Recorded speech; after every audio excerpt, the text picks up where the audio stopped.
At this rate, she will never... Oof. Gah.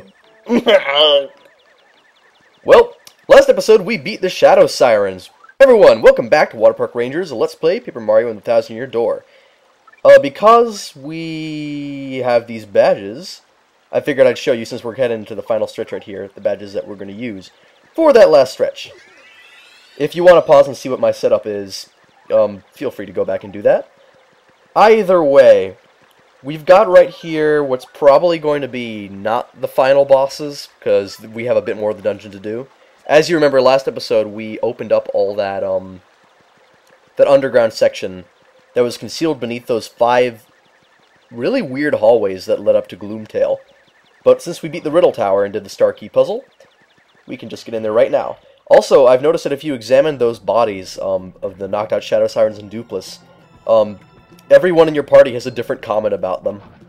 It's not much, but it's mostly like very short insults, like Bobbery's like, "Let's leave these cans, Mario!" Or, I guess, "Let's leave these jerks." I forget exactly who says what. Either way, we've just got some battles with Dark Wizards. They kind of become a recurring enemy from this point on. That isn't to say that there's very much more left in the game, or in the LP, really. But this will be the last dungeon crawling episode. So they're showing off their weirdly high defense, but with 2 good hits from a hammer, you can get in and kill one with a first strike. That is with the setup we have for Mario, who's got some high offense. We have a Power Punch, and I'm going to clear it out of my inventory, because we're still going to find lots of items in this last section, and I want to actually be able to use them for a change. Oh, of course, he had Multiply, and now I'd like to use Goombella to attack him regardless. Okay, so we know it's not that one. Goombella, let thy aim be true! May the luck be with you. Aha! We struck exactly the right one. Unfortunately, it wasn't enough to kill him, so he multiplied again. Fun little guessing game here. Most battles don't end up like this, so I suppose that's... Yes! Awesome! Nice, we were able to defeat him. And with that, the battle is won. Kind of annoys me that the rest of those sprites are, like, absolutely fine when they fade away. I wish they'd kind of also show that they got hurt somehow, because they just had their smug faces staring at us. Wasn't enough payback that we defeated him. His illusion should have felt the pain too. Actually, speaking of illusions, I saw someone play through Ocarina of Time fairly recently. Well, I mean, it was a little while before college was over. Someone playing through Ocarina of Time, like, all the way for the first time. I have to say, it was such a good playthrough of the game, like watching someone do it for the first time, that I think I'm fairly confident I'm never going to have to play it again. Because it was just like, I'd never seen a better playthrough of that game. There was the most amazing Dark Link fight in it. Just in case you don't know, you fight Dark Link in that game, and the deal with him is that he has as much HP as you do, so the more heart containers you've been collecting, the more he'll have. And he's really hard to hit with anything, at all. He's just really hard to hit. The strategy that people like to use is to go after him with a hammer and Din's Fire, because they usually have a way of getting through his defense.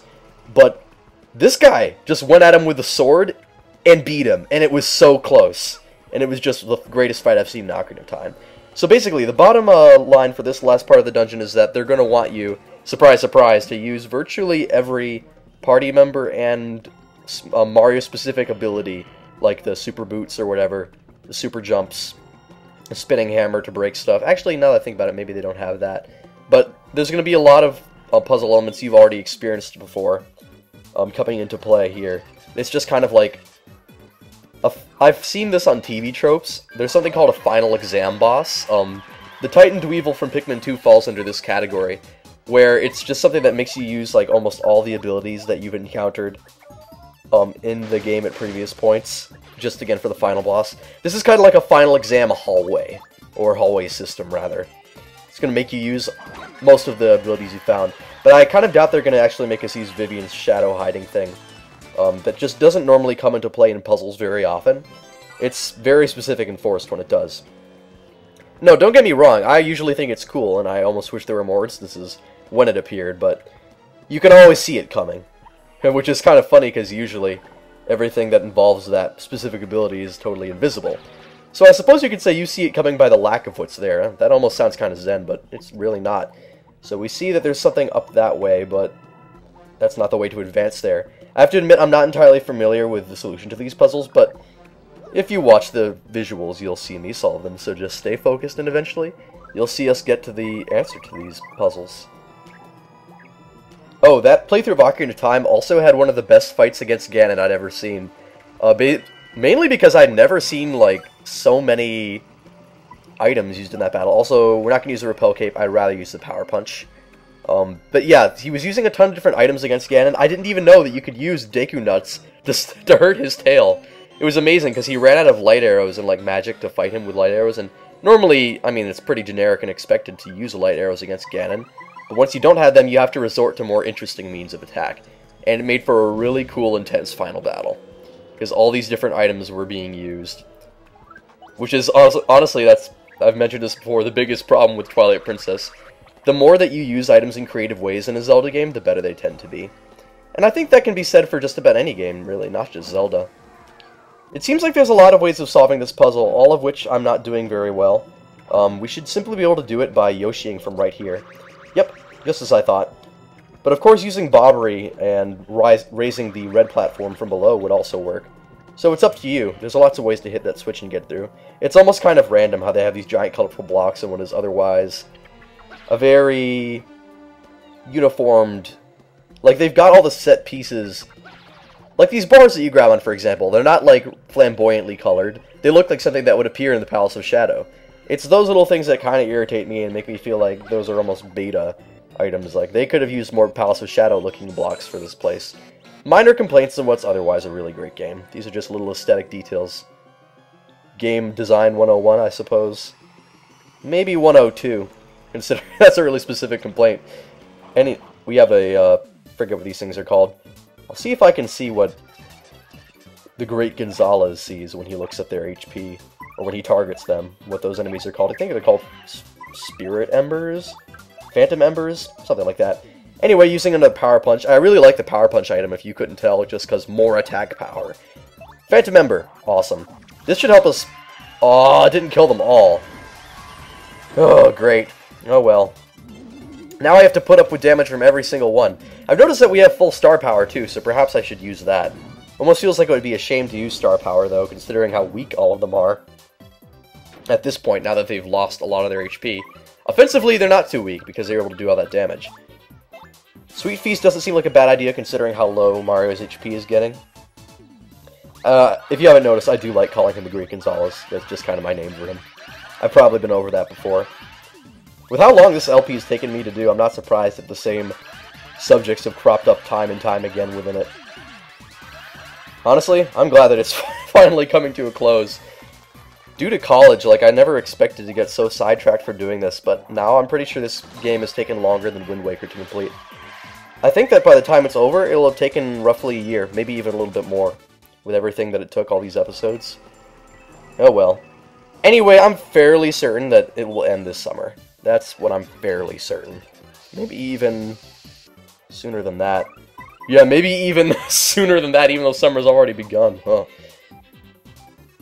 Also, I just have to say, these wizard's eyes kind of creep me out. Yeah, wizard eyes. In case you didn't know, that was a thing from Adventure Time. Wizard eyes. I don't really reference that show very often, but I've seen a fair amount of episodes due to, like, the weirdly large following that it has in college. A lot of people have been really going on about that show.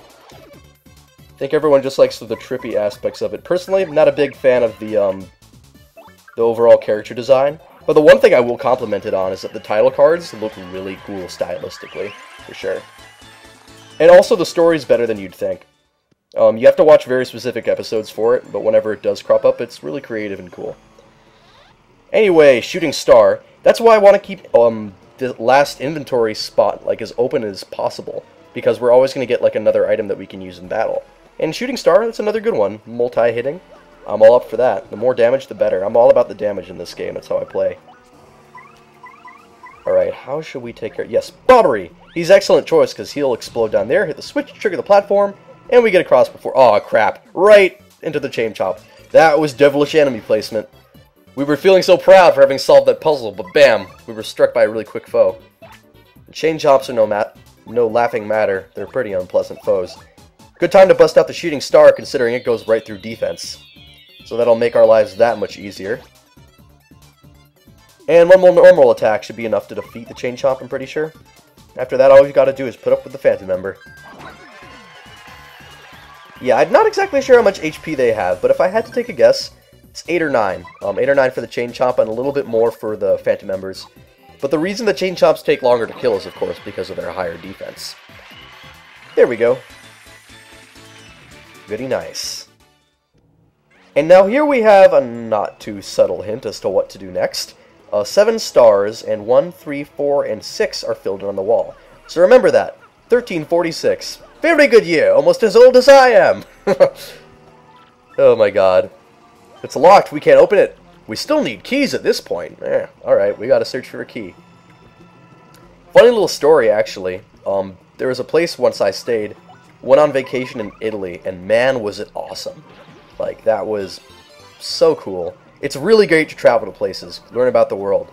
And while I was out there, the place I stayed at, this small inn where we had a personal room key, actually, the key happened to break off in the door, so the key became unusable. But I pocketed the key, because, like, no one could use it, it would cost too much to repair, and they had spares anyway. And so I kept it as a souvenir, actually. To this day, I have that key. I've held it. Life Shroom. I'm wondering if we're actually going to have to use it. Normally, though, I would definitely recommend you bring a Life Shroom, because I've gotten better at this game, because by now this is probably like my second or third playthrough. I actually don't remember. I know I've watched more than that number of playthroughs, because I've seen someone else play this game, but I'm pretty good at it now. But first time through, you definitely want at least one Life Shroom going into the final bosses. Of course, there'd be more than one phase. What did you think? So that was what we had to do, was just hit the switches in the order, not too complicated. Gets these gears in the background spinning. I honestly really like this, like, old theme that they have with the dungeon. Like, it's really ornate and ostentatious further in. But then when you get down to it, you kind of explore, like, the inner workings of what's behind the scenes. And it's a little bit less organized. You've got the gears, clockwork, all the systems that are making it move. And it's all really well done. I really love this. And, of course, we were getting closer and closer to the heart of the enemy's lair. There's something Armstrong says in Full Metal Alchemist Brotherhood about getting closer to the lair of the enemy. I can't remember what it is, but it's a hilarious line. Aha! We do use the spinning hammer technique! Wow, it's in a very unmemorable place, so not surprised. It's really cool how you have to use Flurry to get through that puzzle. Actually, one of the few places where I appreciate the uses of Flurry. No, Flurry's power is really cool, I just don't like Flurry herself. It's not like the character is necessarily bad, but something about her design and mannerisms are kind of off-putting to me. It's not like... She somehow also doesn't fit in the world to a certain extent. Because there aren't too many characters that are, like, completely unique to the Mario series. Or, like, completely unique to Thousand-Year Door that only appear in this. And the ones that are, like the Shadow Sirens and whatnot, I actually think their designs are kind of cool. But Flurry's, I don't think... Cool is not what they were going for. Whatever they were going for, it was just not up my alley. It was up a different alley, one that starts with an F. And we hit that. Oh, great! It's a puzzle! I don't think we solved it fast enough, because we were supposed to... we're gonna have to go back and do this again. The idea is you need to do it quickly by jumping on Trogdor from the start. Once you do that, go right across. I'd recommend staying on the Yoshi and using his jump abilities to get across. Just a very short room, not too bad. And the reward is another palace key. This might even be the last one. It would be excellent if it was. Either the last or the second to last. We're really getting close to the end here. Also, a little touch that I like. I really like these green glowing runes. They reinforce the idea that this is some sort of magical, demonic, celestial essence. It's definitely one of the cooler ideas for a final dungeon, as I've mentioned before. And a final antagonist, too. Very dark for the Mario series, but of course, so is, Super Paper Mario, but in a different way. That one's dark because of Count Bleck and Dementia. They're pretty crazy villains. One of them's just kind of depressing, and the other is more like Kefka style. I really like Kefka, too, by the way. He's from Final Fantasy VI, in case you don't know. Kind of known as being a crazy clown who's like some people's preference over Sephiroth. Personally, between Final Fantasy VII and 6, I actually own both of those games. Okay, I don't own a legit copy of 6, but I've played a good amount of it. And it's really hard to say. I think I like 7 more, currently. But the music, of course, in 6 is phenomenal. There's no doubting and denying. There's no doubting or denying that. I just recently haven't found a lot of time to play these long RPGs, but hey, there you go. Something else to do in the future. At some point I may play some of them. And Chrono Cross as well, which I've heard good things about. Really long, massive RPGs. The longest RPGs I've finished are probably like Kingdom Hearts in this game. It took the longest for me to finish, around 50 hours apiece. Same with Skyward Sword, like, it's really hard for me to find a game that on a single playthrough takes that long to finish. Normally, something like that has to have really engaging gameplay to get me hooked into it. And I mean, your mileage may vary. What's engaging to some might not be engaging to others. It's just the way the cookie crumbles. Anyway, another life shroom. Very good reward, but we have a full inventory full of really awesome prizes, so... And besides, we might find more Ultra Shrooms and Jam and Jellies up ahead, so I'm not sure about even keeping a life shroom in my inventory. Or I could do something really weird and use an Ultra Shroom and keep the life shroom. You know what, I think I understand that strategy, though, because having life shrooms is really good. In fact, sometimes it might be more reliable when you're playing with low HP to pick up life shrooms instead of Ultra Shrooms, because, you know, you can only live once normally, but not with a life shroom. You can live multiple times. But an Ultra Shroom won't bring you back to life. So it's kind of a... At this point, I think it's safe to say that was a smart move. I was glad to grab the life shroom. You never know when you might just not be able to dodge a certain attack or whatnot. Anyway, next episode, Big Boss, right through this door. Get psyched for it.